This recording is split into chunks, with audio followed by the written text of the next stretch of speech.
2026년에 미국 정부가 주파수 경매를 한다는 어떻게 보면 아주 평범해 보이는 발표가 있습니다. 그런데요, 이게 사실은 그냥 발표가 아닙니다. 차세대 기술 패권을 누가 줄 것인가를 둘러싼 아주 거대한 글로벌 전쟁의 시작을 알리는 신호탄이죠. 오늘 바로 그 숨겨진 연결고리를 한번 제대로 파헤쳐 보겠습니다. 네, 바로 이 질문이 오늘 우리가 풀어볼 이야기의 가장 핵심적인 부분입니다. 아니 도대체 어떻게 미국의 주파수 경매 하나가 저 멀리 바다 건너 한국의 몇몇 기술 기업들에게는 말 그대로 골드러시, 즉 황금기를 가져다 줄 수 있다는 걸까요? 그 놀라운 구조를 지금부터 하나씩 차근차근 파헤쳐 보겠습니다. 오늘 이야기는 이 5단계의 도미노를 순서대로 넘어뜨려보는 과정이라고 생각하시면 쉬울 것 같아요. 먼저 2026년에 왜 기술 골드러시가 시작되는지, 그리고 그 배경에 있는 육지의 필수적인 토대는 뭔지 살펴볼 거고요. 그 다음엔 이 모든 걸 촉발시킬 경매의 진짜 의미를 파악해 볼 겁니다. 또 정부의 공식 발표와 시장의 해석이 어떻게 다른지, 그리고 마지막으로 이 모든 게 왜 한국에게는 엄청난 기회가 되는지, 이 흐름을 따라오시면 거대한 그림이 딱 맞춰질 겁니다. 자, 그럼 본격적으로 한번 들어가 보죠. 어떻게 보면 그냥 하나의 정부 행사가요, 사실은 보이지 않는 거대한 글로벌 기술 경쟁의 출발 신호탄이거든요. 정책 하나가 어떻게 기술 투자를 이끌어내고 그 투자가 다시 특정 기업들에게는 어마어마한 수익으로 이어지는지, 그 과정과 연결고리를 한번 따라가 보겠습니다. 이 거대한 기회의 흐름을 제대로 이해하려면 이 도미노들을 순서대로 따라가야만 합니다. 그리고 이 모든 것을 시작하게 만드는 첫 번째 도미노, 그 출발점은 바로 6G라는 차세대 기술에 대한 거대한 야망입니다. 흔히들 6G라고 하면 그냥 더 빠른 인터넷 정도로 생각하시는데요. 사실 그 이상입니다. 스스로 생각하고 상황에 맞게 반응하는 거의 지능형 네트워크에 가깝다고 봐야 하죠. 하지만 이 멋진 미래로 가기 위해서는요, 절대로 건너뛸 수 없는 아주 중요한 기술적인 관문이 하나 있습니다. 바로 이겁니다. 5G 단독 모드, 영어로는 5G SA라고 부르는 이 기술이 모든 전환의 핵심이에요. 우리가 지금 쓰고 있는 5G는 사실 4G 코어망을 빌려 쓰는, 좀 비유하자면 무늬만 5G인 경우가 많거든요. 그런데 이 SA 방식은 처음부터 끝까지 오로지 5G 기술로만 이루어진 그야말로 진짜 5G라고 할 수 있습니다. 이 표를 보시면 이게 왜 중요한지 바로 감이 오실 거예요. 6G 시대의 핵심 기술이라고 불리는 것들 있죠? 예를 들어 네트워크 슬라이싱, 엣지 컴퓨팅, 위성 통신 같은 기능들이요.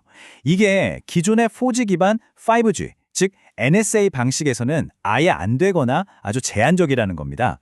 그런데 진짜 5G인 SA 네트워크에서는요, 이 모든 게 완벽하게 지원이 되죠. 그러니까 결론은 뭐냐? 6G는 5G SA라는 튼튼한 토대 없이는 아예 지을 수 없는 건물 같은 겁니다. 네, 그러니까 핵심은 바로 이겁니다. 5G SA는 6G로 가기 위한 징검다리이자 무조건 거쳐야만 하는 필수 코스인 셈이죠. 이걸 건너뛰고 4G 기반의 NSA에서 6G로 바로 점프하는 건 기술적으로 그냥 불가능합니다. 원천적으로 막혀있는 길이에요. 자, 이제 두 번째 도미노가 넘어갑니다. 기술적으로 반드시 해야만 하는 이 업그레이드를 이제는 지금 당장 해야 하는 거대한 투자로 바꾸는 기폭제가 있거든요. 그게 바로 2026년 미국 주파수 경매입니다.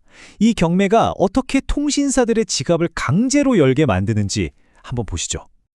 주파수 경매가 딱 발표되고 나면 벌어지는 일들은요, 거의 정해진 수순을 따릅니다.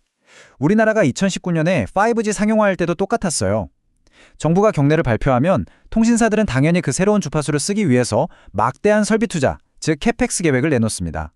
그럼 자연스럽게 장비 회사들한테 어마어마한 주문이 들어가고 그 회사들의 주가는 급증하게 되죠. 이건 뭐 거의 예측 가능한 투자 사이클이라고 보시면 됩니다.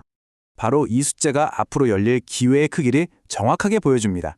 현재 미국 내에서 진짜 5G인 SA 보급률은 고작 20에서 30% 정도에 불과해요. 그런데 2026년 경매는 바로 이 수치를 거의 100%까지 끌어올리기 위해 설계된 겁니다. 다시 말해, 아직 업그레이드 되지 않은 70% 이상의 시장이 통째로 열린다는 뜻이죠. 여기에 필요한 장비의 규모가 얼마나 막대할지 상상해 가시나요? 자, 그런데 여기서 우리가 한 가지 아주 미묘한 지점을 짚고 넘어가야 합니다. 그건 바로 미국 정부가 공식적으로 발표하는 내용과 통신업계나 금융시장이 그 발표를 해석하는 방식 사이에는 약간의 온도 차이가 있다는 점입니다. 공식적으로 보면 미국 정부는 이 경매를 오지를 더 넓게 확장하기 위한 것이라고 말합니다. 하지만 월스트리트와 기술업계는 이걸 전혀 다른 신호로 받아들이고 있어요. 바로 프리-6G, 즉 6G 시대를 미리 준비하는 인프라 투자의 공식적인 시작 신호탄이라고 해석하는 거죠. 그리고 그들이 이렇게 해석하는 데에는 아주 강력한 근거들이 있습니다. 이게 그냥 시장에 뜬 소문이나 추측이 아니라는 증거죠. 이 인용문은 세계적인 통신장비 업체인 노키아 CEO의 실제 발언입니다.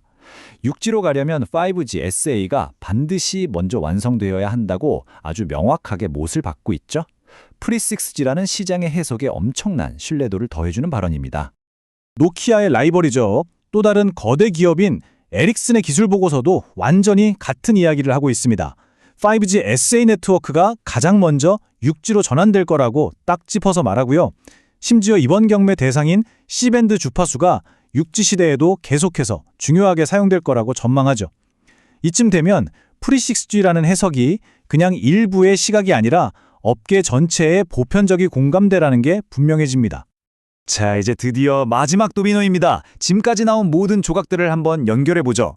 기술적으로 반드시 필요하고 정책적으로 투자를 강제하는 이 거대한 인프라 규체 과정에서 과연 누가 돈을 벌게 될까요? 바로 여기에 한국의 기회가 있습니다. 다들 아시다시피 미국은 안보 문제를 이유로 화웨이나 ZTE 같은 중국 장비 업체를 시장에서 완전히 배제시켰습니다. 그래서 남은 공급사가 노키아, 에릭슨, 삼성 같은 몇몇 글로벌 기업들 뿐이죠.